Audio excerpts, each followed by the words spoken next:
Ladies and gentlemen, a past honoree and one of our superstars in our business, would you welcome the most talented Mr. Steve Allen at this time, please. Steve Allen.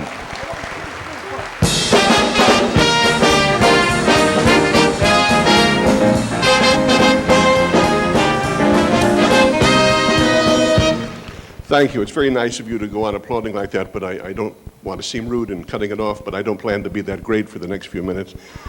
And if I let you go on screaming, you'd build up a lot of expectations. I'll take a dozen 8x10s. Good. Now, hasn't this been, seriously, a marvelous show? Really? All the great comedians and the fact that this audience is, well, the average age appears to be deceased, but this audience is... we have to be honest, I'm old too. We're almost all of us are old. I mean, it started out introducing the great American classic songwriter Charlie Tobias, who is now 124. Nevertheless, he's still with us, God love him, and he still wrote all those great songs. If you were the only girl in the world, you could name your own price. A lot of wonderful songs. Another one of Charlie's hits, The Things We Did Last Summer, I Took Shots For All Winter Long. And his biggest hit of all, When It's Springtime in the Rockies, I'll Be Coming On to You, which is funny if you know the original. I study things. I not only do stuff, but I think about stuff. And in my capacity as abbot of the Friars the last couple of years, by the way, if any of you were in the audience who lost money in the recent disaster at the Friars, I will be available for discussion in the parking lot as soon as the show is over. But apparently you don't read the papers. Well, that's all right. I wish I could read mine here, but a little too low here. Anyway, this is a very old audience, and I noticed that the clientele or the membership or whatever of the Friars is old too. And in analyzing this, one of the first clues, outside of just looking at them and knowing how long we've all been around, I noticed a very high percentage of members of the Friars have a slight tremor of the right hand. Now that's a very serious thing. There's nothing inherently funny about that, God knows. But I finally figured out why. It's that when any two old guys happen to run into each other, they invariably ask how some other old guy is. This is not funny inherently, it's just exactly what does happen. They get together, they meet, one of them says to the other, "How's Harry?" And the other guy goes, So I think that's probably how that started. But I wasn't kidding earlier when I said what a wonderful show this is. Fibush from Flatbush doing his famous If I Were Harry Richman, which is also funny to Charlie Tobias, but to nobody else in the room. I'll do individual jokes for you before I get on. And the glamorous Alicia Kashey with that beautiful musical tribute to adultery. It was a very moving song, moving performance. But one of the wonderful things about evenings such as this, and this is now the 10th one you've put up with, attended, is that, seriously, they serve a socially unifying theme. And that is indeed the case. There are in this audience Republicans and conservatives, there are liberals, and conservatives, there are Democrats, and there are white and black, and believers and unbelievers, and there are nice people and schmucks. Don't laugh, a schmuck with money can do a lot of good in this world, We depend on them, as a matter of fact. I asked for a bio because I was told originally that I was going to have to speak at some length about our two guests of honor tonight, Joe and Renee, and I didn't get the bio, but I think I know enough about them to just fill in some of the high spots. Renee's name originally was not Taylor, but her father was a tailor, as I think it was Red Buttons who alluded to that fact. And he was not only a tailor, he was also a cleaner and a presser and a steamer. But he was a very generous man. I happened to live in New York near his shop. And I don't know what you're laughing at, I did. And he was so generous, if any of the other people in the Coldwater Flats needed heat, he would send up a bucket of steam. He was a wonderful, thoughtful person of that sort. He was also, for many years, as they used to put it, a cloak and suitor. But after 45 years, it occurred to him he'd never made an actual cloak, so he decided to call himself something else. As for Joe Bologna, he was born in a small village on the west coast of Sicily. He was born, his father was born on small village in the west coast of Sicily that he had built with his own hands. And some of you may remember his father. It was also Bologna was not the original family name. His father was Carmine Vendetta. And his mother, beautiful woman, Teresa Stiletto, ladies and gentlemen. But his father was an honest working man. Seriously, he worked in a sardine factory on the assembly line. When the sardines would come along the belt, he would close their eyes so that they shouldn't stare at you and scare you when you open the can.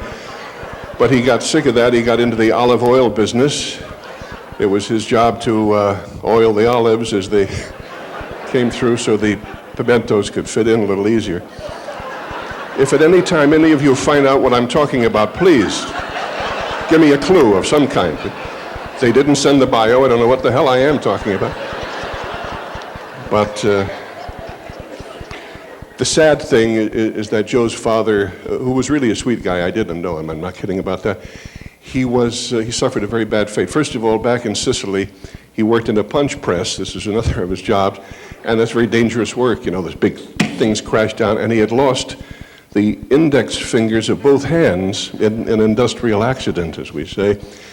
And what happened to him is once he was on Fifth Avenue, there's a peace parade going by, and he got with it, and he tried to give them the peace signal, but it didn't work out, and he was savagely beaten by several pacifists who happened to be standing there in front of St. Patrick's Cathedral at the time. Anyway, I'll try to turn the serious button on my head here. I hope it works out.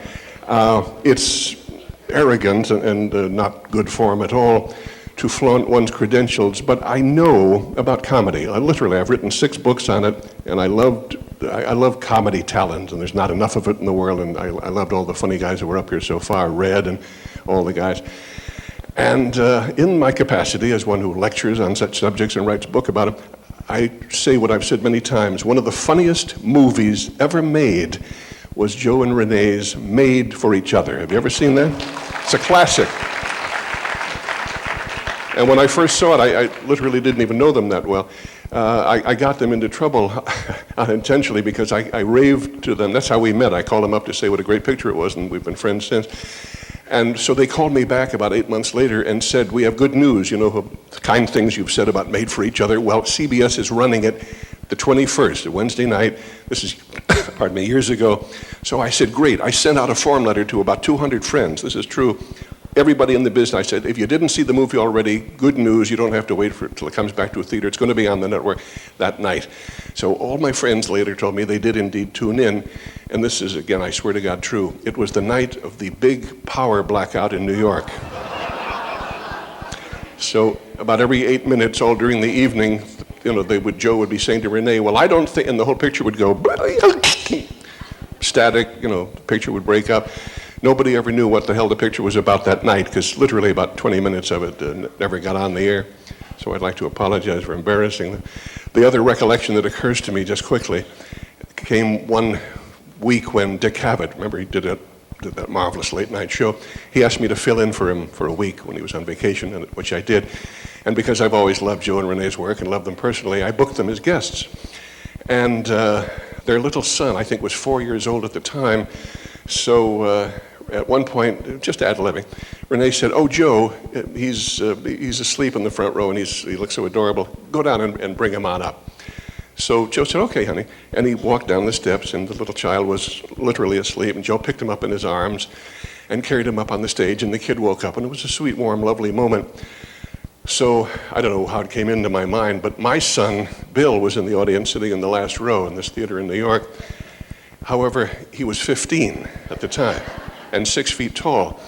So I said, you think that's something? You think this kid is cute? Wait a minute. And I walked up the aisle and Bill sees me coming and says under his breath, no. He was serious. Daddy embarrassing him out, you know, on 128 stations. No. But now I was committed. We were on there live. I couldn't say, okay, son, I'm sorry. So I went back and I said, put your arm around my neck so I can lift you up. And I carried him down the aisle and up on the stage. He didn't speak to me for 3 weeks. terrible thing for a father to do. Anyway, we all know that we love these two dear people. And ordinarily I was to have introduced them at this time, but I was told just a few seconds ago before I came on, don't do that. Just say whatever you have to say, express your love and affection for them, and then leave, because I don't know what else is going to happen now, but I'll be just as interested in finding out as you are. So thank you very much. Steve Allen, ladies and gentlemen, let's hear it.